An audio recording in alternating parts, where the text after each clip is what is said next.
भारत की हर शादी में अग्नि के चारों ओर लिए जाने वाले 7 फेरे सिर्फ एक रस्म नहीं है। ये परंपरा कहां से आई? भगवान शिव और माता पार्वती के विवाह से। सोचिए, जब स्वयं महादेव ने 7 वचन लिए तो वो सिर्फ पार्वती माता से नहीं थे, वो पूरे संसार के लिए संदेश थे। लेकिन सवाल ये है, क्या आज हम इन वचनों को निभाते हैं या सिर्फ शादी के दिन बोलकर भूल जाते हैं?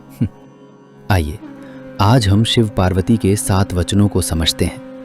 हर वचन के साथ कहानी होगी और आपके लिए एक सवाल। हो सकता है ये सवाल आपके भीतर कुछ हिला दे। वचन 1, धर्म का संकल्प। फल शिव बोले, मैं धर्म और सत्य का पालन करूंगा। कहानी, जब समुद्र मंथन से कालकोट विष निकला, सब डर गए, लेकिन शिव ने धर्म निभाया, विष पी लिया, गला नील हो गया, पर उन्होंने किसी को दोष नहीं दिया। धर्म का पालन आसान तब है जब फायदे में हो, लेकिन मुश्किल तब है जब नुकसान झेलना पड़े। सवाल, क्या हम भी सच बोलते हैं? क्या अगर सच बोलने से हमें नुकसान उठाना पड़े? वचन 2, सुरक्षा का वादा। शिव बोले, मैं तुम्हारी रक्षा करूंगा। कहानी, पार्वती जी तपस्या में थी। असुरों ने उन्हें विचलित करने की कोशिश की। शिव ने रक्षा कवच बनकर हर बाधा दूर की। रक्षा सिर्फ शरीर की नहीं, सम्मान और आत्मा की भी जरूरी है। सवाल, क्या हम अपने जीवन साथी की रक्षा करते हैं या कभी-कभी हम खुद ही सबसे बड़ी चोट बन जाते हैं?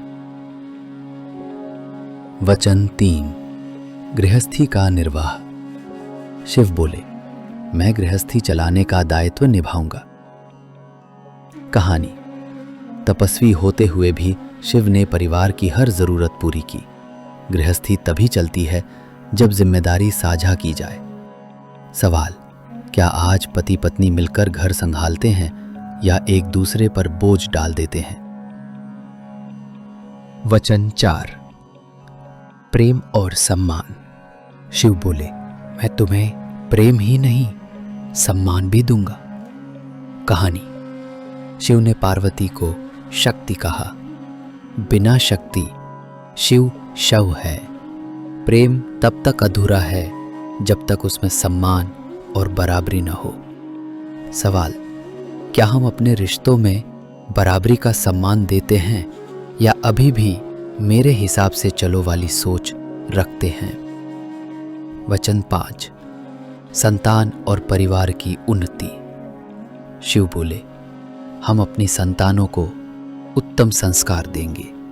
कहानी, शिव ने गणेश को बुद्धि दी, कार्तिकेय को वीरता, केवल शक्ति नहीं, धर्म और ज्ञान भी दिया।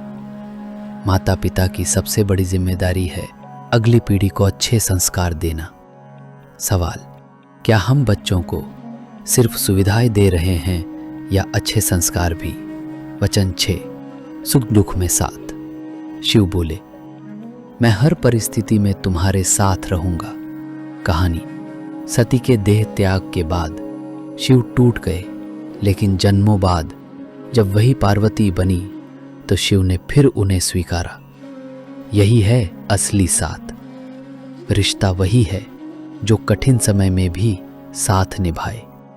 सवाल, क्या हम मुश्किल समय में अपने साथी का हाथ थामे रहते हैं या सिर्फ खुशियों में साथ रहते हैं? वचन 7, आत्मिक एकता।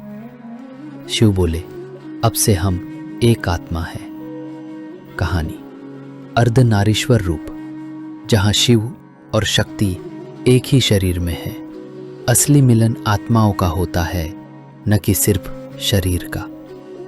सवाल, क्या हमारे रिश्ते आत्माओं से जुड़े हैं या बस नाम और औपचारिकता तक? शिव पार्वती के ये 7 वचन केवल एक विवाह की रस्म नहीं है, ये तो जीवन का दर्शन है। क्या हम इन वचनों को सचमुच निभाते हैं या सिर्फ शादी के दिन मंडप तक सीमित रखते हैं? आज भी हर दूल्हा ये वचन लेता है, मैं तुम्हें छोड़कर किसी भी स्त्री को माँ या बहन की दृष्टि से ही देखूंगा। पर जरा ठहर कर सोचिए, क्या वाकई हम हर औरत को उसी नज़र से देखते हैं, या ये वचन अब सिर्फ जुबान तक रह गया है, एक औपचारिकता जिसे निभाने की हमारी नीयत भी नहीं होती।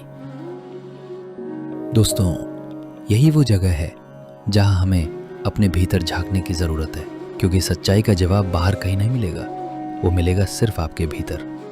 तो सोचिए, क्या आपके रिश्ते इन 7 वचनों पर खरे उतरते हैं, या फिर हम सब बस बोलने भर के लिए इन्हें निभाने का दिखावा करते हैं?